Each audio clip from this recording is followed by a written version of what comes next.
This is the third of 4 videos. We're focused on John 19, verses 1 through 16.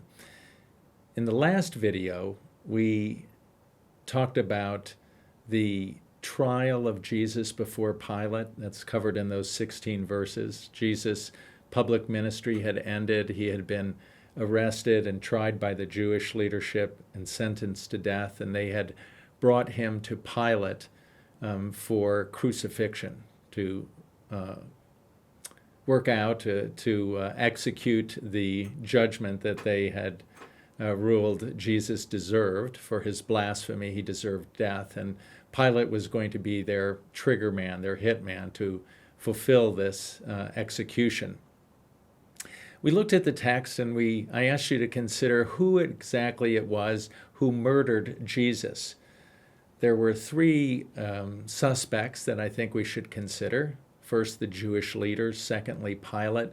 And then even Jesus, his own participation in his murder. Now, all of this is in the context of a bigger picture, and that is the question of human free will and God's sovereignty. Are these people, the Jewish leaders, Pilate, and even Jesus, are they free will actors? Or are they just following a script that God has written, and they're acting in his movie and fulfilling exactly what he intends, as if they have no free will, and all of this is just being played out according to the will of God? There are indications in the text that both seem to be the case. So the question is, how do they coexist? Or which one or the other, which one of these two is really the truth? First, let's think about the Jewish leaders and Pilate. Were they responsible? Were they free-willed individuals? It's clear, every indication of the text is they're doing exactly what they want to do. They may be influenced by each other, influenced by the crowd, influenced by their own selfish or self-centered desires, but they're clearly acting freely. And as such, there's every indication in the text that they are responsible for what they did. They sinned. God will punish them for what they did. So we have free will, and therefore, because they have a free will, they are also responsible for what they did. Now, the same is true of Jesus. He said earlier in John's Gospel, or he says, "No one takes his life from him, but he lays it down of his own accord." No one took it from him. He was sincere and honest when in the Garden of Gethsemane he prayed, "Father, take this cup from me." He could have avoided the cup of suffering that he took, but he didn't. He exercised his free will. Do you remember in an earlier video when I pointed out John chapter 12, where Jesus there says, "Now my heart is troubled." He's recognizes that his death is near. And he says, "Now my heart is troubled, and what shall I say? Father, save me from this hour?" No, it was for this very reason that you called me, that I've come to this time. Father, glorify your name. You see, he steps into God's will. His own will, in a sense, was to avoid the suffering, but he submitted himself in obedience to the Father. He exercised his free will. Every indication is he was acting freely, and therefore he was held responsible for what he did. In this case, because of his obedience, God will reward him. Bad actions lead to punishment. Obedience leads to reward. Because we are free-willed individuals, we are responsible. I'm going to show you a trailer in the next video, A Hidden Life. And watch in that trailer, there is a key quote of the star of that movie when he says this: "If God gives us free will, We're responsible for what we do or what we fail to do. Because it is true that we as humans have free will, it matters how we live. We are responsible for what we do or for what we fail to do before God. And that also means that our lives truly have significance and meaning. Let's just think about the sovereignty side. We just talked about the text clearly indicating that man is a free-willed being. But we also see in these same texts indications that God is completely sovereign. Do you remember from Peter's sermon, where he says to the Jews who he says are guilty of crucifying Jesus, this man was handed over to you by God's deliberate plan and foreknowledge. God is sovereign. Because he is our sovereign creator, he is the one who has granted us free will. His granting free will to us was not his relinquishing his sovereignty. He was exercising his sovereignty in giving us free will. A second thing, because God is sovereign over all things, there will finally be justice. We are free-willed beings, and we will be held accountable for what we do. There is something deep within all of us that yearns for justice. You see it expressed in our literature. You see it expressed in movies regularly, right? We want the good guy to win. We want bad, evil people to be punished, to be held accountable. Where does that come from? That's evidence of God's presence deep in our hearts, of a likeness to God. There will be justice because God is sovereign. No one will escape his justice. We are accountable. That's very important to us. The third thing is, because God is sovereign, we know the end of the movie. We know that there's a happy ending.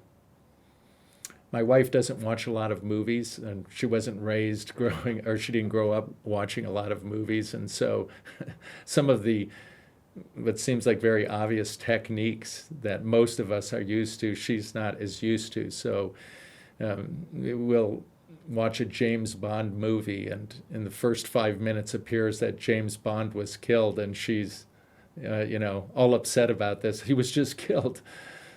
I say to her, it's a 2-hour movie, and we know that he's going to make a sequel to the movie. It means he couldn't have died. It's not as bad as it appears. What about in real life? The fact that we know that God is sovereign over all things, accomplishing his perfect will, means that we know that there's a happy ending to the movie. There certainly are scenes where it doesn't seem like it. In the first 5 minutes of the movie, in the middle of the movie, where it appears things have all gone wrong. But we know that in the end, the movie will have a happy ending. Everything will work together to accomplish God's perfect purposes. So I believe that there's a balance, an important balance in Scripture between the sovereignty of God, which allows us to live by trust in him, and free will, which gives our lives meaning and significance and responsibility. Let me show you one text where this is worked out for us. This is from Paul's letter to the Philippians. There, many scholars believe he is quoting a hymn to the Philippian church, a hymn that he believes they must be familiar with. So it's probably one of the earliest hymns in the Christian church. And so And what does it speak about? It speaks about the mind, the attitude, the worldview, the way that Jesus lived his life. And so you could see in the early church them singing this hymn over and over again, reminding them of how to be like Christ, how to live like Christ. Here's a portion of that hymn. It's not very long that he quotes, but here's a portion of it that emphasizes the sovereignty of God, Jesus' sense of the sovereignty of God, of trust in God, and his acting as a free will character responsible to God.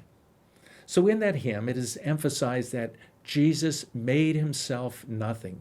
Though he was equal with God, though he was God, he humbled himself, made himself nothing, taking on the form of a servant, becoming a human being, and becoming obedient to death, even death on a cross. Therefore, the hymn says, God exalted him to the highest place and gave him the name that is above every name, that at the name of Jesus, every knee shall bow and every tongue confess that he is Lord to the glory of God the Father. Do you see in that hymn? The basis for Jesus' action is his trust in the sovereignty of God, that if I live in obedience, if I am obedient to the Father, I can trust that he will hold me responsible, that he will reward me. That's what the hymn emphasizes. He was obedient even unto death, death on a cross. Therefore, God has highly exalted him. Let me take you over to the letter to the Hebrews, the book of Hebrews. And there, that whole chapter 11 talks about faith. In verse 6, it says this, and without faith, it is impossible to please God, because anyone who comes to him, that is to God, two things. Number one, must believe that he exists. And number two, that he rewards those who earnestly seek him. What is the first one? You must believe that God exists. I believe the writer to the Hebrews here, what he's saying there is, you must believe that God is sovereign over all things. God, by definition, is sovereign, is perfect, is infinite over all things. You must believe that he is sovereign. And secondly, that we have free will, that he is a rewarder, that he responds to those who earnestly seek him, to those who live for him. That's the testimony of all of the Hebrews chapter 11, in which this occurs early in that chapter. It goes through example after example of people who lived by faith. What is it to live by faith? We see that in the Philippians hymn, and we see that here in Hebrews. It is what? A foundation of trust in God and his sovereignty that then enables me to be obedient to him. That's what you see worked out. Faith is a way of life. Just a little bit farther. Once you get through chapter 11, of course, you come to chapter 12, and the beginning of chapter 12 continues this theme, this idea. Here we read, therefore, since we are surrounded by such a great cloud of witnesses, probably referring to Abraham and others who are talked about in chapter 11 as living by faith, and other Christians, it goes on and says, let us throw off everything that hinders and the sin that so easily entangles, and let us run with perseverance the race marked out for us, fixing our eyes on Jesus, the pioneer and perfecter of faith. For the joy set before him, he endured the cross, scorning its shame, and sat down at the right hand of the throne of God. Do you see? He is our pioneer and the perfecter of our faith. How did he live? How did he live by faith? For the joy that was set before him, his trust in the sovereignty of God, that God would reward him. For the joy that was set before him, he endured the cross, scorning its shame, and was rewarded. He sat down at the right hand of the throne of God.